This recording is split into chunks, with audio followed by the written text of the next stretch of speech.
Hey guys, welcome to another episode of Smash JT. Microsoft just held their ID at Xbox presentation going over a slew of upcoming indie titles. And the message overall from the presentation was a little bit unclear in a lot of areas, like when these are coming out, if they're exclusives, what they're going to cost, how they're going to be available.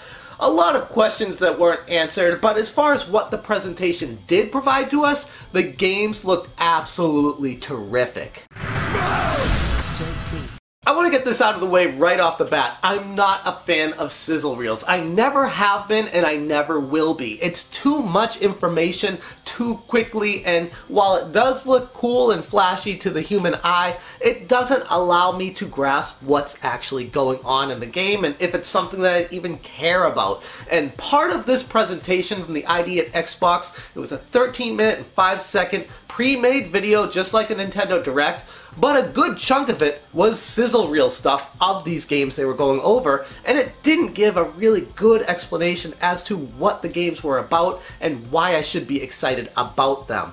With that being said though, they did an excellent job deep diving on a couple of specific games that look terrific, and I can't wait to play them. They kicked the presentation off with a game called Killer Queen Black, which is being portrayed as an intense action strategy platformer. And it's made with 8-bit retro style indie graphics, nothing new with the indie scene, but it does present an interesting game dynamic. 4 teammates, a 4-on-4 battle royale style with 3 different paths to victory via riding a snail, by killing the enemy, or by getting enough balls, I guess? I don't know. That was really hard. They didn't really explain it, but it says economics. So whatever that means, there were 3 different ways to win, and it looked like it could be a lot of fun. This type of action reminded me of another indie game that came out a few years ago that flew completely under everybody's radar, called Night Squad, made by Chainsaw Some Games.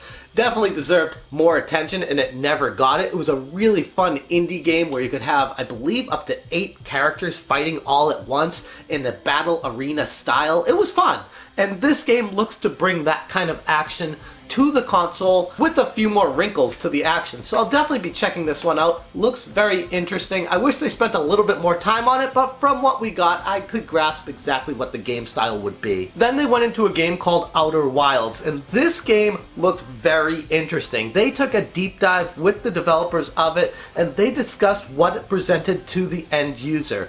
Open world crafting where you die every 22 minutes, or so they say.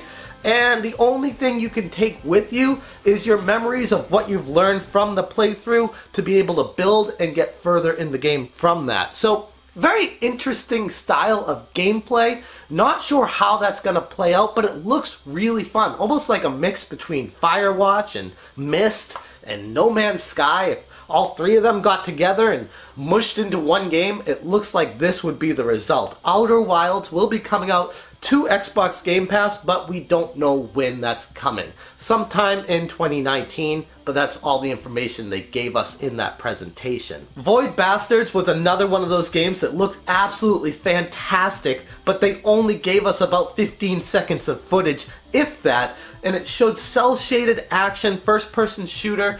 It looked like it could have a ton of potential comic book style action. I would have loved to know a little bit more of the storyline, the premise, what the whole point of the game is, if they could have brought in a developer or at least told us what the developer was saying about the game, just so we knew what the game would bring to us. But the short clip that they did show us got me excited enough to want to find out more about the game, and I'll be keeping my eye on that one as well. They then moved on to a game called Operencia, The Stolen Sioux, I guess? S-U-H? It was hard to read, but made from Zen Studios, and this game looked really fun as well, but again, they only showed about 15 seconds of footage, if that, and it was kind of a quick hitter sizzle reel of its own game, so it was a bunch of parts meshed together, and I couldn't really tell what was going on. It looked cool, but I don't know what the game is about, what it's going to entail, and what the playstyle even is going to be. So, With that being said, another one of those games that I would have appreciated a little bit more time spent on, just so we knew what was coming from it. But those of you who know Zen Studios know they don't typically let the gamers down. And then another quick clip from a game called Supermarket Shriek,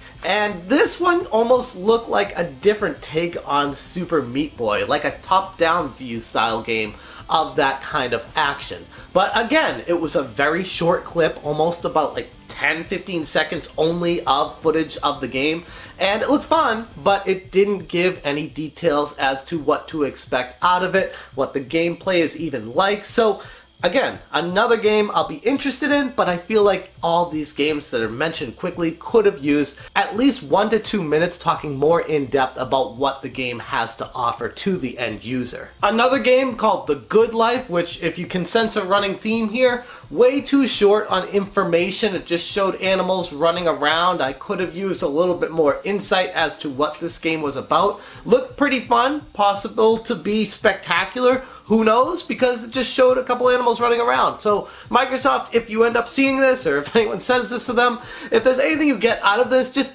show a little bit more information. Tell us, indulge the gamers as to what these games have to offer. This is your opportunity to let these indie developers shine, so let them. But then they took a serious deep dive on the next game, and this was the standout star from the show. Afterparty, made by the company Night School Studios that made Oxenfree. You play as two characters, Milo and Lola, trapped in hell for all eternity. Or at least so they think, but they find a loophole where if they're able to outdrink Satan, they can find a path back to Earth. Which I never thought I'd ever put those words together in a sentence, but here we are. That is the storyline to this game. And it's actually pretty cool. Like I was saying with these other games, they could have benefited from something like this, where they just say, here's the storyline to the game, get excited about it, give us some sort of information, like you did with Afterparty. It's almost like a bar party simulation that takes place in hell. They say there's a lot of heart in the game, there's a ton of exploration, and it will be available generically later this year. Who knows what that even means later this year, but sometime in 2019, whether it's a month or two from now or 6 months from now, I guess we'll have to wait and find out. And then finally they went over a game called Blazing Chrome that right off the bat looked like a Metal Slug Contra type game. It's a run and gun shooter. Looked like a lot of fun, and it's one of those games that I would like to play and find out more about, but it was another one of those games that they just quickly blazed right through and said, here's the last game we have for you, we're not done yet. Which kind of got me excited, and then they just kind of showed a generic run and gun shooter and we're like, okay, now we're done. So it was strange. The presentation overall could use a little bit of work. I don't want to be overcritical because they did a good job. They did a far better job than Sony did. So it's not like it was a bad presentation. It just felt like it was rushed. The games themselves looked fantastic. Very, very stylistic, very unique, different takes on gaming that we're not used to. So they bring a lot to the table that wasn't offered previously. I just wish they took their time with it, and instead of making it a 13-minute and 5-second video, making it a 25-minute video, even a 30-minute video. Take your time, indulge the gamers in what you have to offer, get them excited, get them motivated to play these games and find out more about them. Don't rush through them. It's too weird. You don't understand what's going on in the games when you show sizzle reels and just fly through games during these things. I wish the companies would learn from that, because for the vast majority of gamers out there, I feel like that is the overall feeling, the sentiment we all give is, we don't want the sizzle reels. We want to know what the game is actually about so that we know if we want to make a buying decision on it, if we want to play it, if we want to spend our time on this game, not just our money. If the game is worth it, it would be nice to know in these presentations what we'd be getting ourselves into. Towards the end of the presentation, they started focusing a lot on PAX East, and they're going to have all these games available to play at PAX East. They're going to have special pins at PAX East and saying, hope you can join us at PAX East. I'm like, look, that's great, but the vast majority of gamers that are watching this presentation are not going to PAX East. So I thought it was kind of weird that they focused so much on talking about PAX East.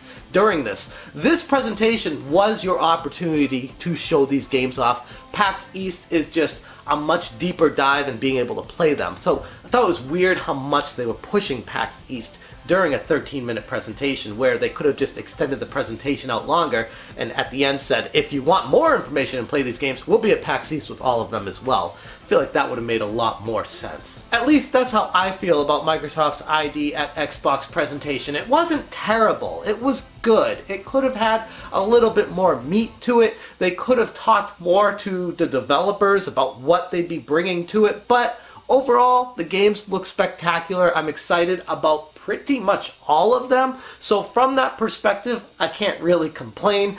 The video itself was hard to find because a lot of people thought it was going to be a live stream and they just ended up publishing it to Xbox's YouTube account. So we found it. It was okay, but it was a little bit confusing. The marketing around this was confusing. Anyways, I'm going to leave it at that, but let me know what you guys are looking forward to from this presentation. If there was a game that stood out to you that's super exciting. I know for me personally, the one that really stood out was Afterparty. That looks spectacular. That's a day one for me. And yes, Xbox Game Pass, they are really pushing Game Pass. That was another thing that came out of this, is clearly they want Game Pass to be something that every Xbox owner buys into. So maybe that's a good thing that comes out of this, is the Game Pass has so much to offer that if you subscribe to the service, you get all these games as a part of it. That's a pretty good buying proposition. I'm going to leave it right there though, guys. Thank you so much for watching, and as always, you stay smashing.